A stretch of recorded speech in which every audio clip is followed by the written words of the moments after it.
Hi everyone. There's various levels of anger in a dementia unit with different causes and effects. So the initial cause of anger for most people coming into a dementia unit is the fact that they're caged, they're limited, they can't get out. And so that can cause a tremendous amount of frustration and anger. The second cause of anger is cares in the morning and being disturbed for showering and dressing can be a big cause of anger. Thirdly, being misunderstood and not being able to communicate what you want to say. And then of course there's the purposeful anger. An angry person coming into a dementia facility may well continue being angry when they come in, and sometimes it's intentional. So all these aspects of anger need to be dealt with in a different way according to the cause, and then coming up with a practical solution as much as practically possible from all parties concerned in a dementia unit. So in terms of the person being angry because they want to get out, it's a legitimate cause of anger. I mean, it's just such a restriction, and it just feels so invasive for people not being able to get out and walk outside on their own. So people that are stressed by this will often bang at the door, shout at the door, get angry, but really they're not aggressive to other people. It's only damage to the door generally. But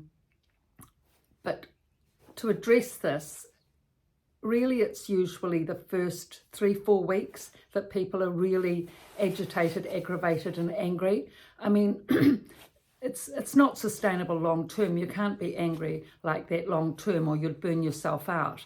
But this first month, it's very important to take people out for walks outside, so that they can get out and release all that adrenaline and cortisol and stress hormones.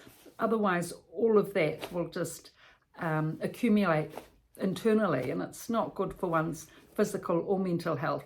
So people that are fit and active and mobile when they first come into dementia units especially, and long term if possible, need to have walking outside, need to go for walks outside, fresh air, sunshine, trips as well if possible, but at least a good long walk outside so that they can get exercise, fresh air and get that stress out of their system. Now, in terms of showering in the morning and being disturbed and being aggressive because of being disturbed with showering and dressing, this is a really big issue because for staff, of course, not for relatives or other residents, it's the staff that are affected here, because some residents can be really aggressive with showering, really aggressive.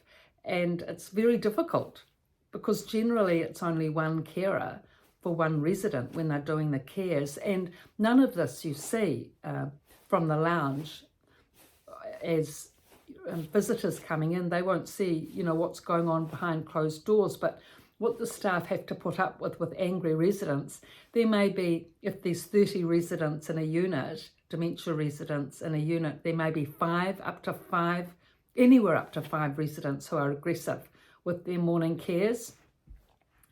And there are injuries, major injuries, frozen shoulders, sometimes fractured ribs, not usually fractures, but mostly bruises and scratches and bites and wrist burns and things like that, but major, stress. It's very stressful and painful.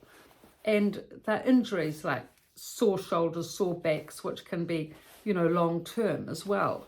So it's really very difficult for staff when they have aggressive residents. And it's only if the resident is particularly aggressive, very aggressive, that another staff member will be called in to help.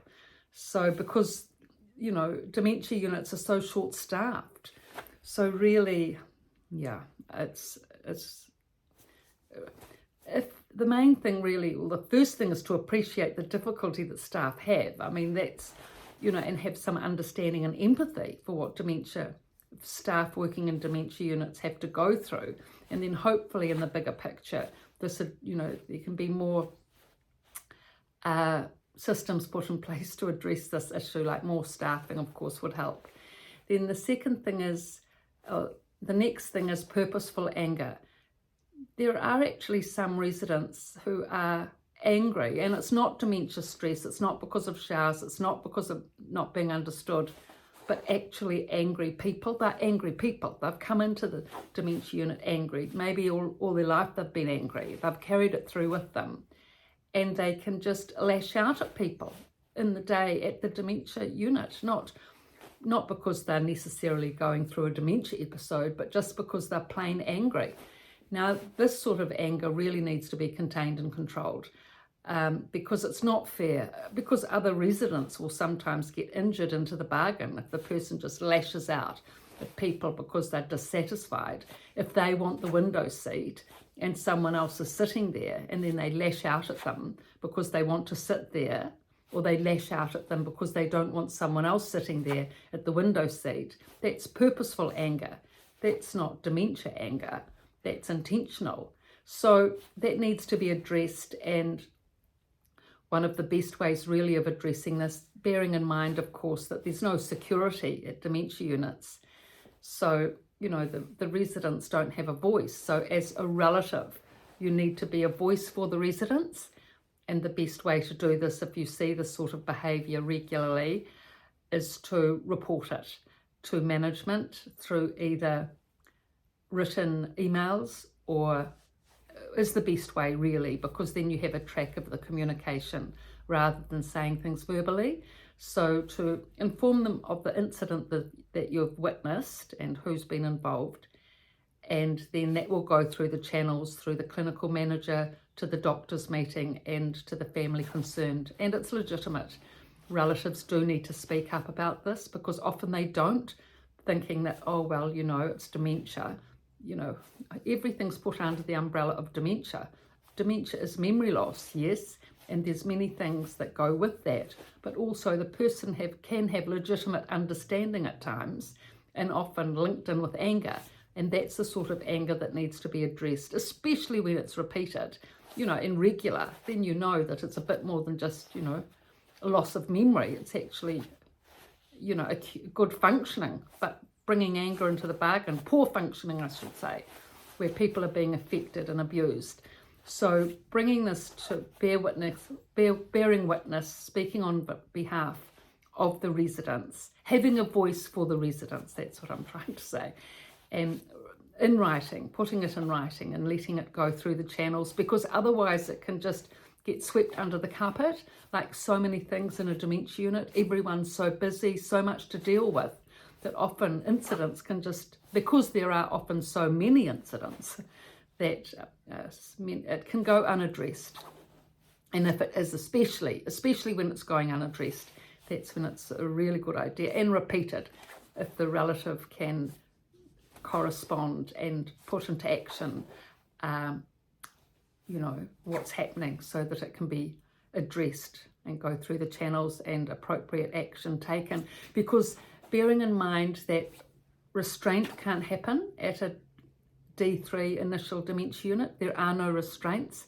That's why aggression can be such a big problem.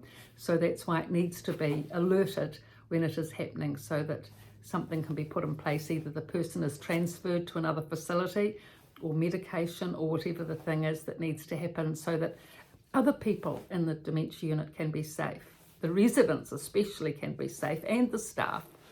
So I've written 2 books, The Resident's Voice and The Resident's Rise, both from a dementia unit, on Amazon and in the link below. And thank you for your likes, and thank you for your subscriptions.